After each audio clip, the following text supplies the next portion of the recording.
welcome everybody who's participating in our live reading tonight, and welcome you again to our second annual Once Upon a Read-a-thon. This event is a fun event because it's one where we're trying to create a new story, one where all children have access to books so that they can learn, grow, and thrive. And you can help us to change a child's story today. How can you get involved, you ask? You can join in today. It's not too late to become a fundraiser. It's a peer-to-peer fundraising event where you go to your friends and your family and you ask them how can they support you to support our mission of increasing access to books for all people. You can promote reading by inviting yourself and anyone you know to read for 30 minutes a day for the month of May, or any month. That would be fantastic. And you can watch and share events by amazing authors like we have today. Our special guest is Alyson Richman. For more information on how you can get involved, we're posting a link to the fundraising platform and the calendar of events in the comments section. We hope you can join in and help us to share our mission, because reading is essential, and it starts with the book. Tonight we have Alyson Richman with us. Yay, we're so excited. She's the #1 international best-selling author of 7 novels, including The Velvet Hours, The Garden of Letters, The Lost Wife, which is in development for a major motion picture, but of course with that comes a lot of moving parts. So hopefully that will really get into action and start coming to fruition soon. The Secret of Clouds, which I was just telling Alyson before, and I don't know if it's because it's such a bright colored and noticeable cover, but it's in our warehouse every week. And what we love about that is that people are reading her books, but also it's being upcycled and it's going to people who wouldn't have access to be able to read her books and be taken away, as all of her books do. They take you to another place, so it's awesome. The Secret of Clouds actually centers around the transformative bond between a mother and her son, and a teacher and her student. And what we love about that is also teachers are just the bread and butter of what helps. They're with your children all day and every day, and they really take them to another level, and they invest in them just as much as you do as parents. So I love the book, and it's a great thing, and we highly recommend it. So let's, without any further ado, let's welcome Alyson, and we'll chat for a couple of minutes. Welcome. Thank you so much for having me. This is wonderful to be doing this for the book Fairies, and I'm excited to be here. Yes, it's your second year that you've been with us. And what I loved about you when I asked you if you would participate again today, first of all, you did offer last year, so I thought I would get a yes. But you were just so gracious and said anything that you can do. And as a Long Islander, you're invested in the community, and you want our communities to learn, grow, and thrive, as we all do. So I'm grateful for your immediate and very gracious response and offer to help out. So thank you so much. My pleasure. So I'm going to let you read for a little while, do what you do best, and then I'll hop back on and we can talk about the book. And then I know people are going to have some questions for you. So I will be. Okay, perfect.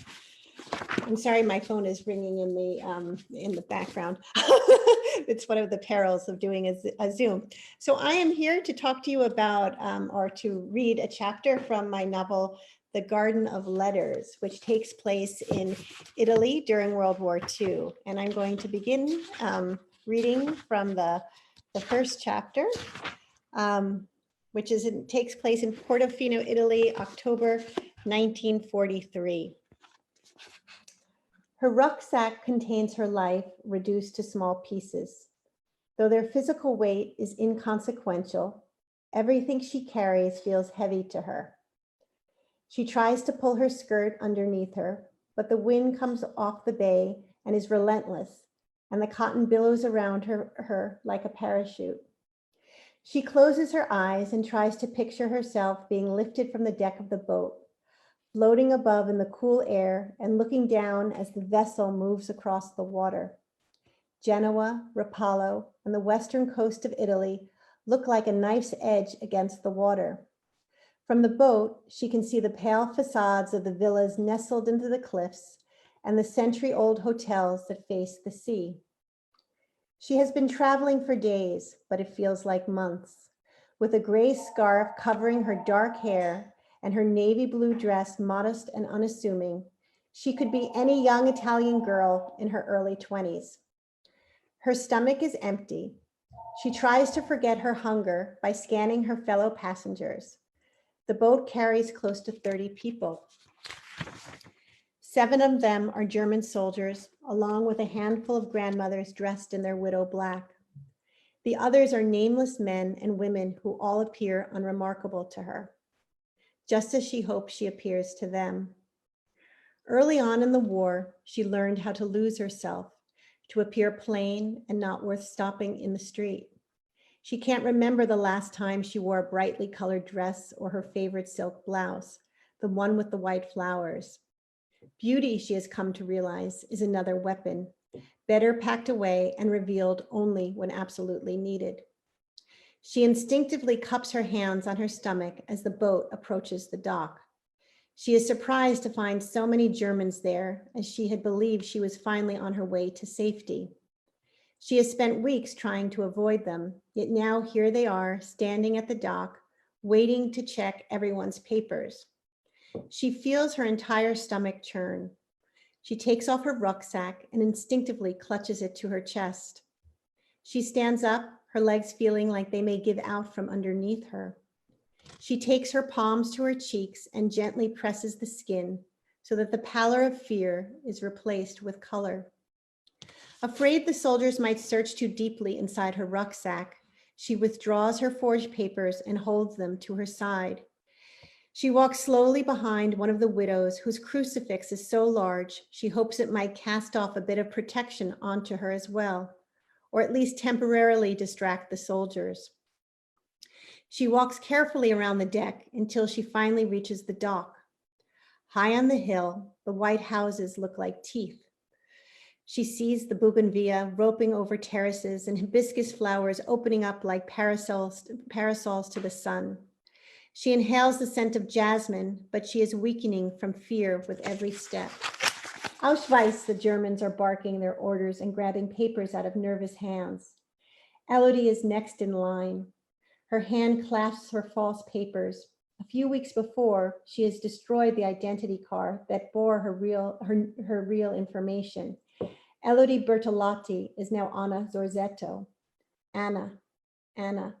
She tries to concentrate on her new name. Her heart is pounding. Next, you. One of the Germans grabs the papers in her hand, his fingers seizing them with such force that her fingers momentarily overlap. She shudders at his touch. Name, the German snaps at her. His voice is so sharp, she finds herself momentarily freezing and incapable of uttering even the slightest sound. Name. Her mouth is now open, but she is like a muted instrument. She begins to stammer when out of nowhere, a voice shoots through the air. Cousin, a large barrel-chested man shouts to her from the crowd that has congregated on the dock. Cousin, thank goodness you've come. I've been waiting for you for days. The man pushes to the front of the crowd and embraces her. She's with me, he tells the German soldier. Well, take her then. The soldier mutters as he reaches for the papers of the next person in line. This man, whom Elodie has never seen before, squeezes her arm tightly and begins steering her through the crowd. He pushes away people so she can walk freely in his path. He turns his head toward her and waves his hand in the direction of the hill. This way, he whispers. I live above the port, deep into the cliff. She stands for a moment, frozen in her tracks. She can still hear the noises from the harbor, the Germans barking orders, the shouts as people try to locate each other, and the cries from tired children. I am not your cousin, she finally says to him. You must be mistaken. She tries to speak slowly and clearly. She notices his speech is more proper than the dialect she heard on the dock. He speaks in an educated tongue, but still Elodie wants her words to be received without confusion. Her scarf has loosened, allowing her face to emerge from a sea of drab cloth, like water receding to reveal a well-polished stone. Immediately he is struck by the green of her eyes and the intensity of her gaze. He looks at her without speaking, then finally forms his words. I know you're not. Then why? Why did you save me? She hears his breath, a whisper of air escaping from his chest. Every few months, I come here and save one person, he says. She looks at him puzzled. But why did you pick me? He studies her face, reaffirming what he already knows. Why? It's simple. I choose the person who looks the most afraid. Chapter 2, Portofino, Italy, October 1943. He asks if he can carry her rucksack for her. She tells him no. I carry this myself. He does not push her. He cannot read her quite yet. He can only smell the fear on her. To him, it's the scent of a hunted animal. She is restless and suspicious. Her expression does not soften as they walk up the narrow streets towards his house. She focuses her eyes ahead and does not stop once to gaze at the unspoiled beauty of the village and the sea below. He alternates from walking in front of her to moments of lagging behind. Sometimes he feels the betrayal of his own body, the swell of his stomach, the shortness of his legs, the foot injury that kept him out of this war. She is steps ahead of him, and he notices the strength of her body, the ribbon of muscles in her calves, the tightness of her hips, the firmness of her arms. We're almost there, he tells her. She looks back at him and stares. He has seen that look, the vulnerable wanting to appear strong, countless times over the past year. You can trust me, he tells her. Again, she stares at him. One of the straps of her rucksack slips off the shoulder and she readjusts it. She is so tired that LOD nearly slips from her tongue, but she catches that word before it escapes her. Anna, she says, Anna Zorzetto. Anna, I am a doctor, the only one here in the village. I promise you have nothing to fear from me. His explanation seems to register with her, but she does not soften in the sunlight. He notices that the exact opposite happens instead, as if her body stiffens with his every word. She tries to read him. The look in his eyes, the lines of his face that should suggest both a sadness and an earnestness at the same time. She turns her head back as if to look one more time at the port below. She is desperate to forget the sheer terror she felt minutes ago when she feared they might question her papers or even worse, search her bag. Well, she finally manages to say, I suppose I will have to trust you. I don't have any choice, do I?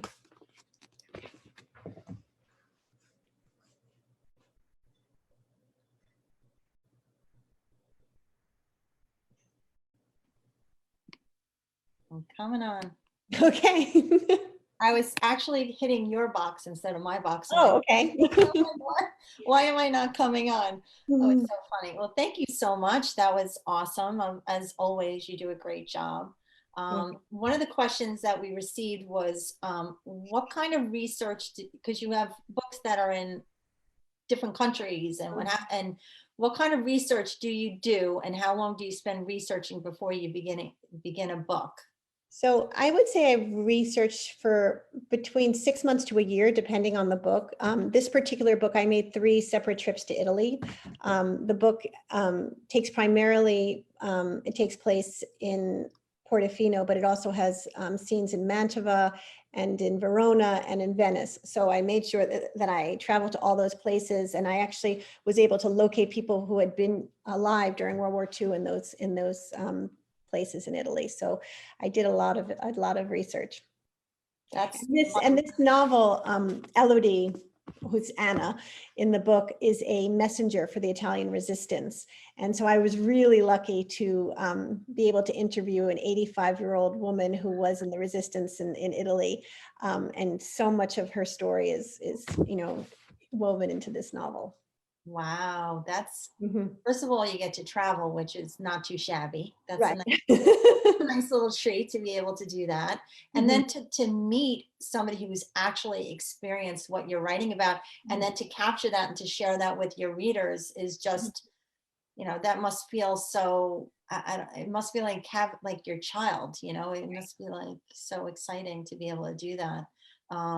and there's a lot that goes into historical data that has to be accurate, and a Mhm. lot of research that must go into it. So Sue wants to know, have you ever gotten reader's block? Reader's block, not writer's block. So it was reader's block when you don't want to read. She wrote reader's block. Um, Or writer's block. Let's do both.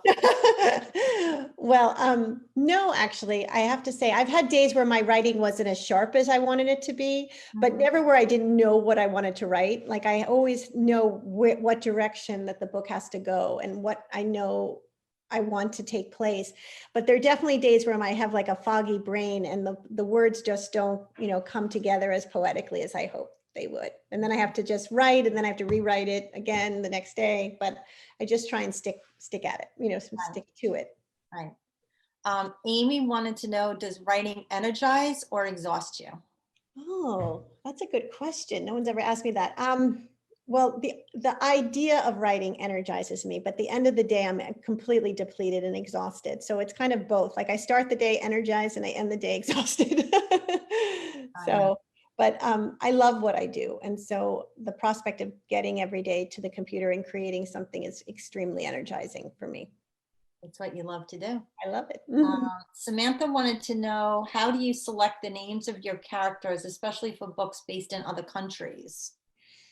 That's a good question. Well, I researched what names would have been specific of that time period. Names come and go in favor, not just in the United States, but all over the world. So, what would have been a name in World War II for someone who's Italian? I would start researching that, and then from that list, I would pick a name that was easy to remember, look beautiful on the page. That's something and that doesn't have the same beginning letter that I'm doing for another character, because I find that can be very confusing. Like you don't, if it's Elodie, you're not going to have Elio for her father. You want to have something, a different letter. I really try and do that, because visually I think when you're reading it can get very confusing. That's like, looks good on the page. I would never have even thought of that, but that just Yeah, takes. I mean, like for me, it has to look beautiful. I have to like the name and I have to like the way it sounds. I guess it might just be me saying it has to be beautiful because I look at it every day, but I think that it makes you connect better, at least with me, if it's a name that you think is pretty. Yeah, it's working. It's working. Um, what well, I'm just trying to read the questions. Oh, somebody, what authors are you friends with, and how do they help you become a better writer?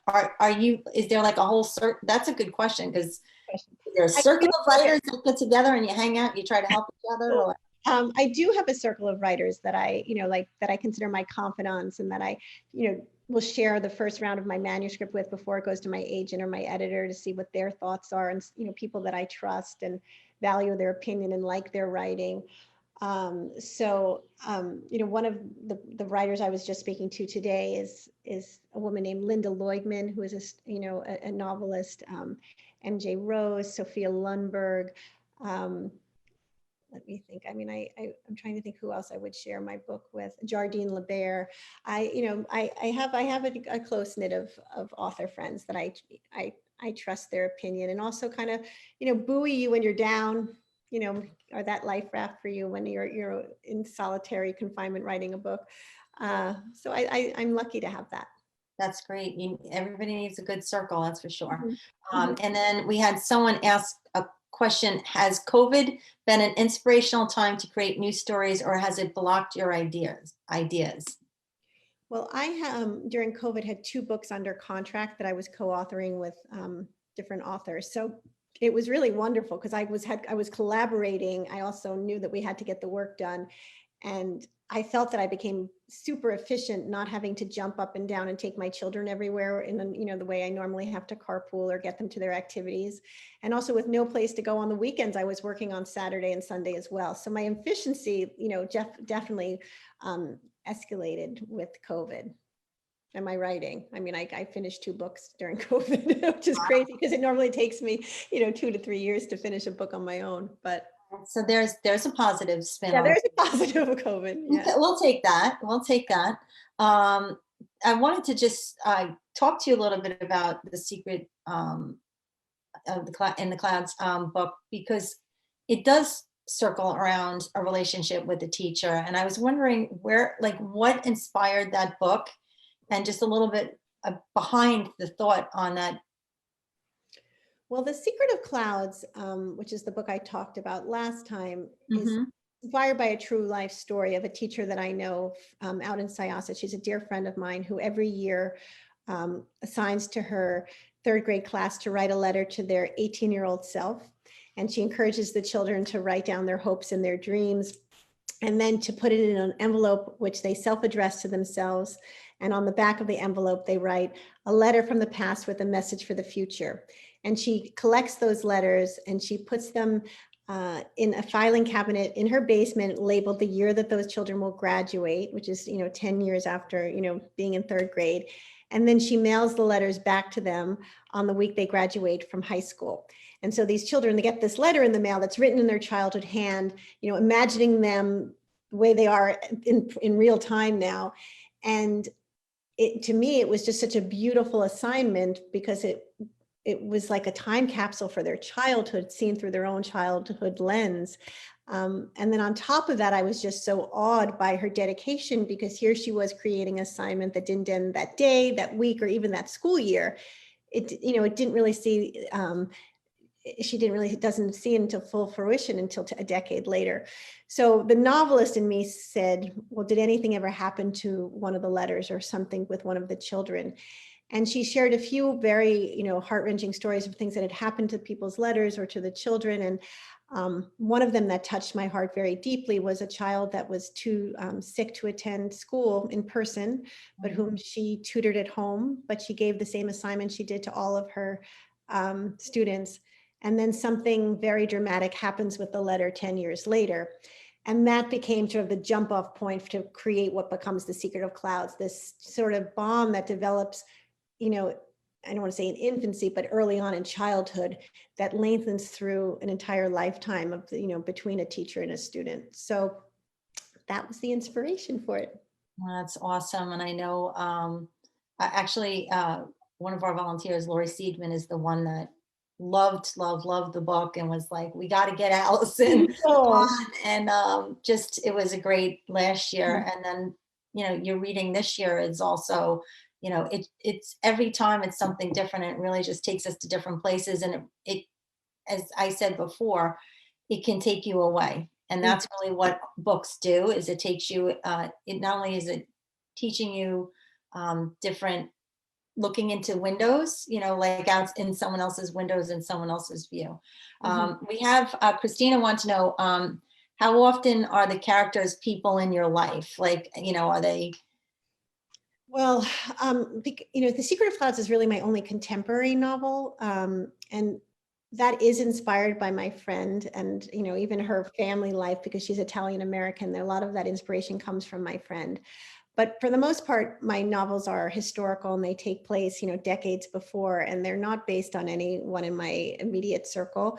Though I feel like I sprinkle the fairy dust of people who I love, their soul, into the characters of all my novels. So, I mean, you could read The Mother and the Lost Wife, and I would say there's a lot of my mother in there, or a lot of my father. Mhm.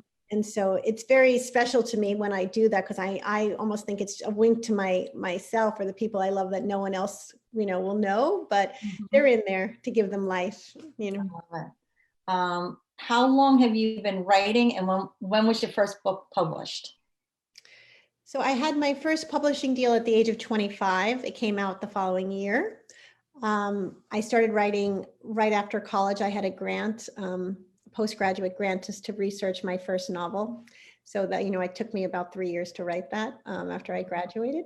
Mhm. And I've been writing ever since. I had a part-time job that first year after my fellowship, but I was writing at the same time. But this has been my full-time job for my whole adult life for the most part. That's amazing. We've been asking all the authors, and I always say it's almost like asking what's your favorite child, who's your favorite child. But do you have a favorite of your books? Yeah, I mean, I think it is true, like asking, do you have a favorite child? Because you really can't, I mean, every book is an extension of your soul and what you wanted to write at that time. But I feel like the books, that I'm going to be the most remembered for is probably The Lost Wife. And that is a very special book. There's so many Holocaust survivors who shared their stories with me that are embodied, embedded into that book. So I feel like that one is probably the one that is going to be on my obituary. But they're all dear to me. They're all beloved by me. Yeah, yeah. And as we were saying in the beginning, making it into a movie takes it to a whole nother Right. level, and Yes.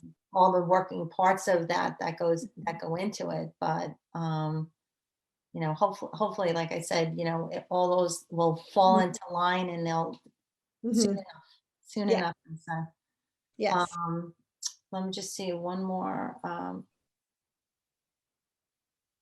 Oh, that's okay. As a writer, what would you choose as your mascot, avatar, or spiritual animal? Spirit animal. As a writer, what would I choose as my spirit? Hmm. A dolphin, I think.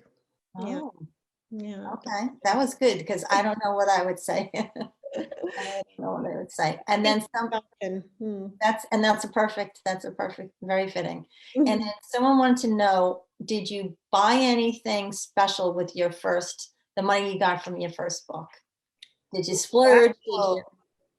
That is such a good question. Yeah, And we have a lot of I good wonder if I questions can today. show you, like, I wonder if I can get, I mean, I don't know if I bought a painting, and I Oh, bought a painting because it's a Long Island artist by the name of Christian White. And this is, it's a painting of his house, Box Hill, in the snow. I'm gonna see if you can see this paint. Can you see it? Like, can you see the painting? oh yes. Okay, if I go like this, you can see the painting. Yeah. And I thought, well, first of all, I wanted to buy art with art, the money I got from my first book. And this house, Box Hill, is right next to my parents. But I also felt that there was a story within the painting. Like when I looked at it, I could start seeing stories in it. And I felt it would inspire me on my next book. So that's what I bought. Wow. All right. So we really got an inside That's a view. good I love that question. question. And see if we were I've had thousands of questions in my career, and no one's ever asked me that. That's a good question. That's a good question. And if we were in person, we wouldn't have been able to take that tour and see the No, pictures and exactly. things in that. And I'm Yeah. sure that has inspired you to do certain things, along. And I love that it was an artist funding an artist, Yes, which is right. also, Yes, I loved like putting into the universe art funding art. So I love that. Let me just see if we have one good last question. Um, that was the same thing. What is your favorite underappreciated novel? That's from Amy, our founder, wrote that. meaning one of mine or any book that's underappreciated. Yeah, any book, your favorite underappreciated novel. Hmm. She's always got good questions. That was from her.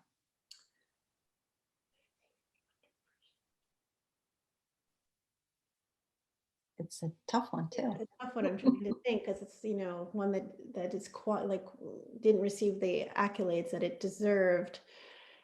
Um,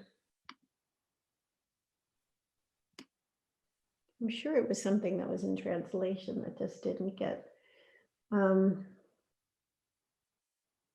We'll have to put that in the chat when you think about it. yeah, I am trying to think. It's like I know that's a tough one. really, really tough to Yeah. think, I'd have to, because I feel like I have so many books in my head, but the one that it's like hard to connect the stories that I love with whether they reached the population in the way that they definitely deserved. Yeah. I don't While you're know. thinking about that, Ann Turner wanted to know what inspired you to start writing novels as a career. Hmm. Well, originally I thought I would be a painter like my mother, and I applied to almost all art schools. And then at the last minute, my father put this sort of seed of doubt and was like, are you sure at the age of 18, 100% you want to be an artist? And then, if you're not sure, you're going to come out only with this, degree in painting. What are you going to do with that? And so I ended up going for a liberal arts education. In the beginning, taking only art classes, but then going and taking my first art history class. And I really fell in love with art history. I love telling the story behind the painting, putting it in historical context, examining the relationship between artist and muse. And all my teachers told me I had this gift for making the painting come alive. And so I thought to myself, if I could do anything in the world, like I love writing about artists and creative people and making stories about them. So that's why I applied to get a research grant to see if I could try my hand after college and do something. And I did it. So it just kind of started from that, like art, then writing about art, then thinking of writing about novels about art, and those sort of steps.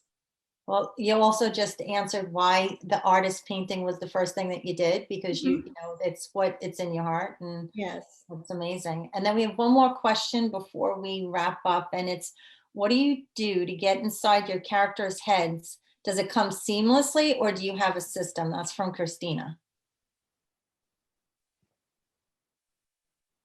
We're stumping you today. Yeah, well, I mean, it kind of comes seamlessly. Like I literally feel like I'm inhabiting them and I'm in their mind. I mean, I'm creating their life, right? Their life story, who they are, who their parents are. And so in that creative process, I am becoming them. It's sort of this morphing between your characters and yourself that does happen seamlessly. I might, when I'm not writing, think about them and think about, well, how can I reveal more of their internal essence, make them seem alive. How am I going to show that to the reader? But the actual intuition of who they are comes very fluidly for me. Wow. Well, I can't thank you enough for your continued support and for sharing so much about you and the background and even the painting in your house. Taking us through your house, which is awesome. Thank you so much. I mean, reading is so important, and we need to make sure that all kids and adults have access to books so that they can learn, grow, and thrive. Every kid should have access. And we always say, as long as there is an equal access to books, we're going to be here and we're going to do what we need to do. And I always end off thanking our sponsors, because it takes money to run nonprofits. It doesn't happen, without funding. And I can't thank PC Richard for their investment in our organization, Sereni and Associates, Marlon for donating our space and their continued support in so many ways, and Jovia Financial. And I'm thankful to everybody that really, all of our volunteers. I never say that, but I really should thank all of our volunteers as well. So if you have any questions, you can go to our website or follow us on our Facebook. And lastly, we have our honoree, who is Mike Billia with Investors Bank. I wanted to just give a special shout out to Investors and Mike tonight for their support. They've really been wrapping their arms around us for this event and doing a great job. So thank you. Thank our sponsors and our volunteers. And if we haven't thanked you, thank you. Thanks, everyone. Bye. Bye.